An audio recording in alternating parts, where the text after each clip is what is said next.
सभी विद्यार्थियों को भैया नमस्कार, गुड मॉर्निंग। आज हम पद्य का पहला ही पाठ है आपका कबीरदास पहला ही अध्याय पढ़ेंगे आज हम, जिसमें पहले देखो हम कवि परिचय की बात करते हैं।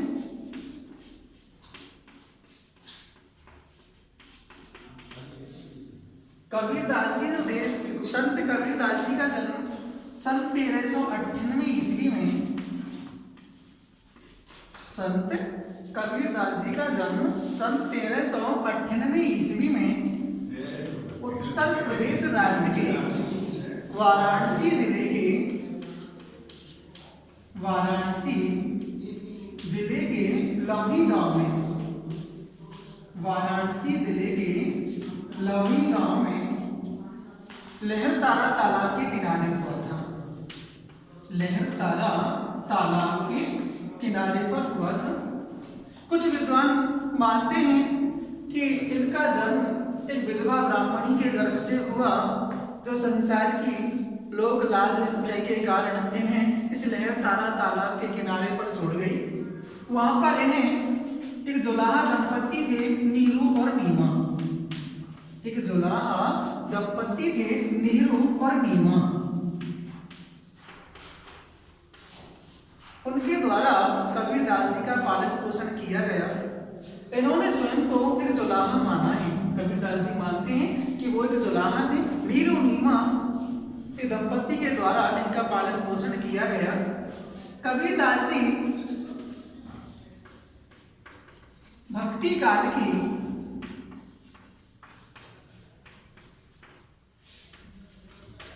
ज्ञान आश्रय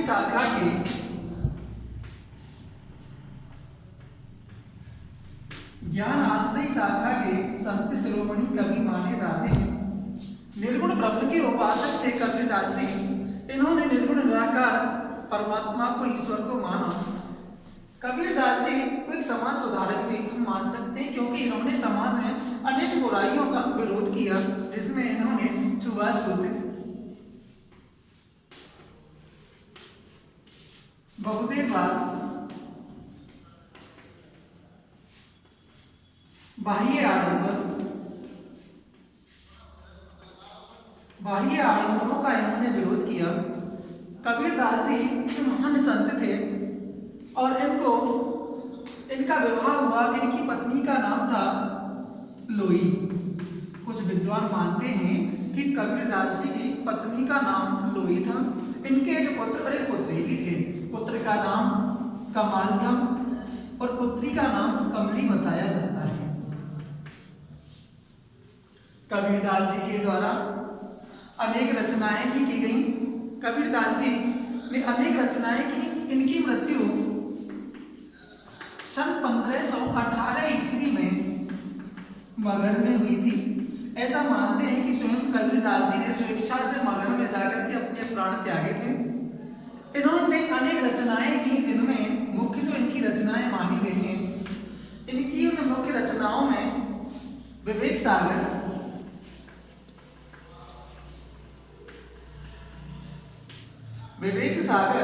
शब्दावली, हंस मुक्तावली और बीजक, जो इनका एक मुख्य काव्य ग्रंथ रहा था बीजक। उसके 3 भाग हुए, साखी, शब्द, रमेणी। साखी, शब्द, रमेणी। कबीरदास जी अनपढ़ थे। उन्होंने इस बात को बताया है एक पंक्ति के माध्यम से, मसी कागज छुओ नहीं, मसी कागज छुओ नहीं, कलम गई नहीं हाथ, कलम गई नहीं हाथ। अर्थात कबीरदास जी ने स्वयं को अनपढ़ बताया है कि कबीरदास जी पढ़े लिखे नहीं थे। उनके शिष्य धर्मदास के द्वारा उनकी वाणी को यहाँ पर संकलन किया गया है। हजारी प्रसाद द्विवेदी ने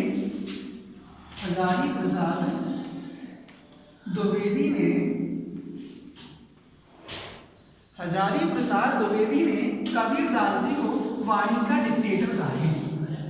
हजारी प्रसाद द्विवेदी ने कबीरदास जी को वाणी का डिक्टेटर कहा है। डिक्टेटर होता है तानाशाह का। डिक्टेटर का अर्थ क्या होता है? डिक्टेटर का है तानाशाह। अर्थात हजारी प्रसाद द्विवेदी ने कबीरदास जी को वाणी का डिक्टेटर कहा। यहाँ पर कबीरदास जी के दो पद लिए गए हैं। उन दो पदों में कबीरदास जी ने बताया है कि जो परमात्मा है वो सृष्टि के कण कण में व्याप्त है, अर्थात उसकी ज्योति को उन्होंने कण कण में व्याप्त संसार में स्वीकार किया है तथा उसकी व्याप्ति चराचर संसार में दिखाई देती है। चर अचर अचर जो भी जड़ चेतन है उन प्रत्येक में कबीरदास जी बताते हैं कि परमात्मा व्याप्त है। उन्होंने बताया दूसरे पद में कबीर ने बाह्य आडंबरों का विरोध किया है। साथ ही यह भी बताया है कि अधिकांश लोग अपने भीतर की ताकत को नहीं पहचानते। लोग उस परमात्मा की खोज दूसरी जगह करते, ये नहीं समझते कि स्वयं परमात्मा उनके हृदय में निवास करता है। ये दोनों पदों में उन्होंने ये बात बताई है। ये दोनों पद जयदेव सिंह और वासुदेव सिंह द्वारा संकलित या संपादित हैं, जो कबीर वाक्य में से लिए गए हैं। दोनों पद शब्द से किससे लिए गए? शब्द से लिए गए दोनों ही पद कबीरदास जी के। यहाँ पे हम दोनों पदों की यहाँ पे चर्चा करते हैं। देखो आप,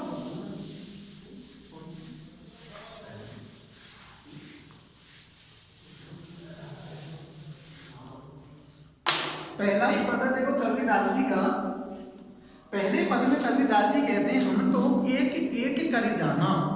कबीरदास जी कहते हैं कि हम तो एक एक कर जाना, दो ही कहें तिन ही को दो जग जिन नाहिन पहचाना।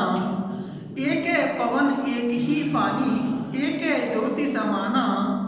एक है खाक गड़े सब गाढ़े, एक है कोहरा साना। जैसे बाड़ी काष्ठ ही काटे, अग्नि न काटे कोई। सब घट अंतर तू ही व्यापक, धरे स्वरूप कोई सोई। माया देख के जगत लुभाना, काहिर नर गलबाना। निर्भय भया कछ नहीं व्यापे, कहे कबीर दीवाना। किताब आप अपनी सामने खोल करके रखें। एक एक शब्द का मैं अर्थ आपको बताता जाऊंगा ताकि आपकी समझ में आसानी से आ जाए, इसलिए अपनी किताब आप खोल करके रखें। एक एक शब्द का अर्थ मैं आपको बताता जा रहा हूँ। पद्य का पहला ही अध्याय आपका कबीरदास, वो आप खोल करके रखेंगे। हम तो एक एक कर जाना। एक का अर्थ होगा यहाँ बेटा परमात्मा से। एक का अर्थ क्या होगा यहाँ? परमात्मा से। पहले आप इसे कठिन शब्दार्थ लिख दें, तब आगे पढ़ाना आपको बताएंगे पाठ का। पहले इसके कठिन शब्दार्थ लिखिए आप। एक का अर्थ होता है परमात्मा। दो ही का अर्थ होगा दो। दो ही का अर्थ क्या होगा यहाँ बेटा? दो।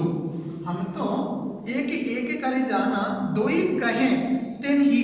तिन कहे मान होता है कहना। कहे का शाब्दिक अर्थ क्या होगा? कहना। कहे का कहना। तिन ही माने उनको। तिन नहीं, तिन ही का अर्थ होगा उनको। तिन ही को दो जग का अर्थ होगा बेटा नरक। दो जग का अर्थ क्या होगा? नरक। नरक। तिन ही दो जग नाहिन पहचाना। नाहिन माने नहीं। नाहिन का अर्थ क्या होगा? नहीं। नाहिन पहचाना। एक है का अर्थ होगा बेटा एक ही। एक का अर्थ क्या होगा? एक ही। एक है माने एक ही। समाना माने व्याप्त। समाना का अर्थ क्या होगा? व्याप्त। एक है पवन एक ही पानी, एक है ज्योति समाना। समाना माने खाक माने मिट्टी। खाक का अर्थ क्या होगा? मिट्टी। खाक का अर्थ होगा मिट्टी। गढ़े माने रचे। गढ़े का अर्थ होगा रचे। और भांडे, भांडे का अर्थ होगा बर्तन। भांडे, भांडे का अर्थ बर्तन।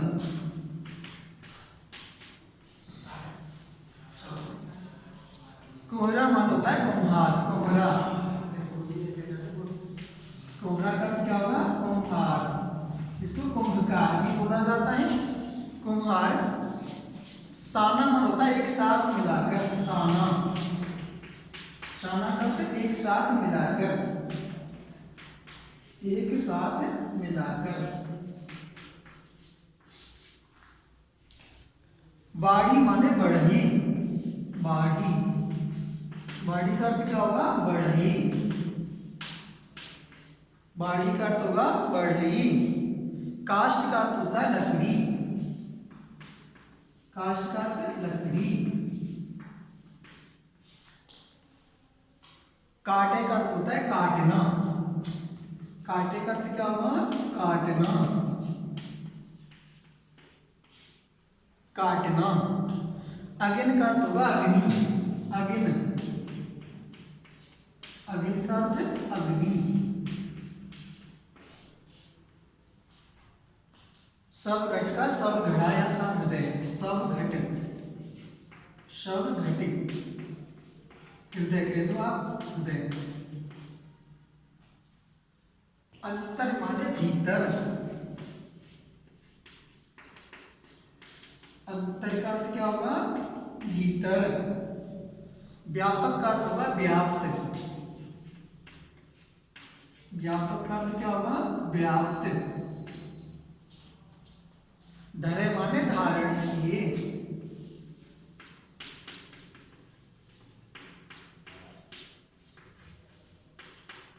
धरे का क्या होगा? धारण किए। स्वरूप मन होता है स्वरूप, स्वरूप माने स्वरूप। सोई माने वही,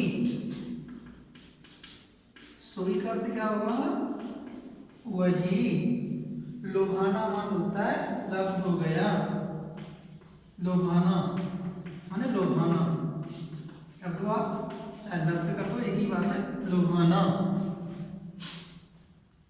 गर्वाना मान होता है गर्व करना, गर्वाना मान होता है गर्व करना, गर्व करना। निर्भय का अर्थ होगा निडर, निर्भय, निर्भय का अर्थ होगा निडर, निडर। भया माने हुआ, भया का अर्थ क्या होगा? हुआ। व्यापे माने लगे, व्यापे माने लगे, व्यापे का अर्थ क्या होगा?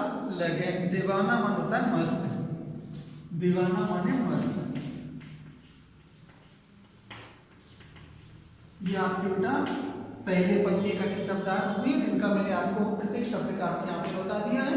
ये प्रत्येक शब्द का अर्थ है, जो भी कठिन शब्दार्थ इसमें है, कठिन शब्दों का अर्थ मैंने आपको बता दिया है, प्रत्येक कठिन शब्द का अर्थ। अब आपको कोई भी शब्द इस पद में कठिन नहीं लगेगा। अब मैं आपको इस बात का अर्थ करा देता हूँ। देखो,